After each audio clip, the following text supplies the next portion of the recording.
So I want to evaluate the Fourier series of the function f of x defined as 1 minus e to the minus x between 0 and pi, and e to the pi minus x minus e to the minus x between pi and 2 pi.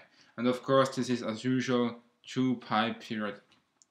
So here in this video we will only calculate the complex Fourier coefficients, because otherwise it becomes really messy and too complicated. So as usual, if we take the complex Fourier coefficients, we have 1 over 2 pi times the integral. So we can split this integral into two parts. Okay, the part from 0 to pi for this first part of the function, and then the integral from pi to 2 pi of this second part. And so if you plug that in, here we have our 1 minus e to the minus x, and here we have our e to the pi minus x minus e to the minus x. And for the complex Fourier coefficients, we multiply with this e to the minus I n x, okay? So now we can evaluate it. We can combine the exponents. Okay, we can combine, for example, this e to the minus x and this e to the minus I n x, like here, and we get this this e to the minus x times, in parentheses, 1 plus I n x. Yes, we can also multiply this 1 here with this e to the minus I n x. We get this e to the minus I n x, e to the minus I n x, okay? And here for the second part, yes, we do the same thing. We can join the exponents. So this e to the minus I n x and this negative e to the negative x, we can combine the exponents. And also for this e to the pi minus x, we can do the same thing. Okay, so I think this should be obvious. And so then, as usual, here we simply have exponents that we integrate. Okay, we have something like e to the integral of e to the, I don't know, e to the ax dx. And remember, this is simply e to the ax over a plus our constant, of course. So simply the coefficient in front of the x, we simply take it below, okay?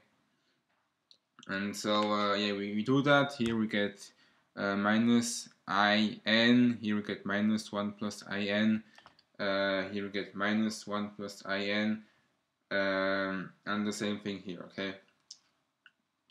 And just be worried, this pi here, there is no x next to it, so it's not a coefficient, okay? Yes, because like here, if you derivate the x, basically you go one less power, so you get 1, so you get this 1 plus in and the negative here, and this will cancel with this one here. But the pi, because there is no x aside of it, the derivative will just be 0, so we don't care about it. Yes. Sorry.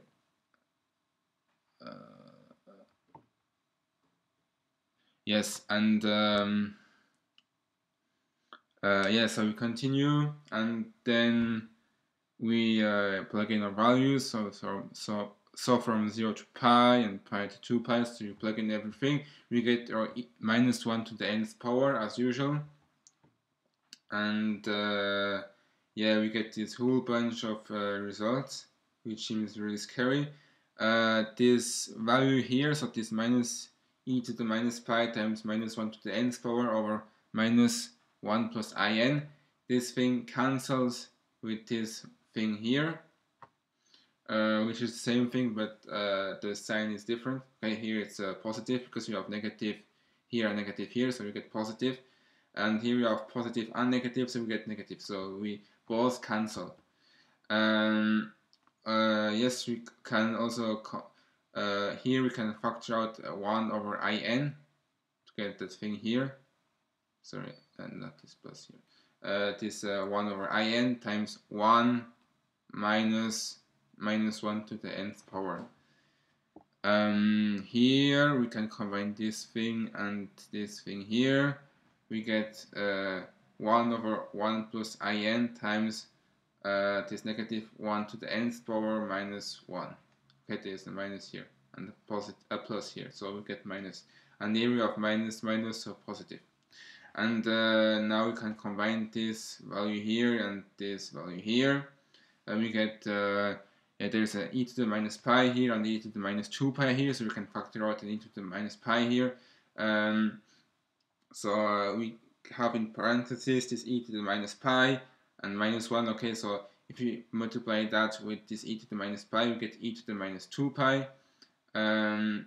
And if you multiply this e to the minus pi with this minus 1, we get this e to the minus pi. Okay, and here there's a negative sign and here a positive sign, so this value here is negative, which makes sense because we have a negative sign here.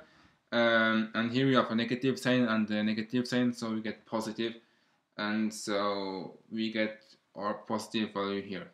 So there is a positive sign here and not a negative sign. Okay, this should make sense, I hope. Yes, and yeah, we have 1 plus in the denominator, as can be seen here and here. Yes. Yes, so that is our complex Fourier coefficients, C sub n, and we can notice that it is not defined for n is equal to 0, because of here. We would divide by 0, because we have in in the denominator. So we do the same step as usual, but we replace every n with 0, and we do the same integrals. And I plugged that into Wolfram Alpha, because this is really messy, but you can do it by hand if you want. At the end, yeah, try to compare with Wolfram Alpha. You should get something like 0.4934 joule. Okay. Yes, so this is our C sub 0. And here, so this 1 plus in, and here, this 1 plus n, we don't need to check for values where the whole thing would be divided by 0, because, I mean, the poles here, I mean, the region where we divide by 0, that is for n is equal to I, okay? If n is equal to I, we get negative 1, so we have 1 plus negative 1, so 1 negative 1, so 0. Same for here. But n is equal to I mean, n is a positive or negative integer, okay? N is member of this bunch of numbers here. I mean, minus 3 or plus 8 or whatever, but it is not at all complex. So n is equal to I is just not possible, so we don't need to care about it, okay? So I mean, as said, n is either positive or is either a positive or a negative integer, nothing else. It cannot be a complex number. So n is equal to I is just not possible. So we don't need to care about it. Yes. And so as I said, those are our complex Fourier coefficients. As I said, we won't do the real part because this will become really messy. Why? Because like if we use a sub n is equal to c sub n plus c sub negative n, like here in the denominator you have like 1 plus in. So we would have like something 1 plus in and then 1 plus negative ni, okay, because of this negative here. And same for the bn, okay, we would have bn is equal to I, okay, bn is equal to I times c sub n minus c sub negative n, okay. And yeah, so here again we would have, because we have something, I mean the whole thing is complicated because you have something like 1 plus in the denominator, and so if you plug in n or negative n, you don't get the same thing, so you cannot do quick manipulations.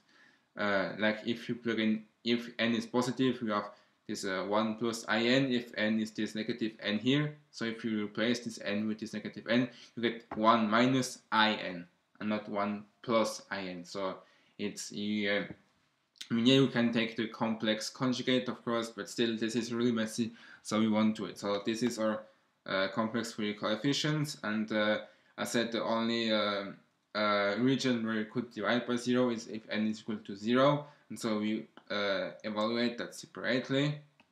But for the second part, I said we would divide by 0 if n is equal to I, but I is a complex number, and yeah, I mean n can just not be equal to I.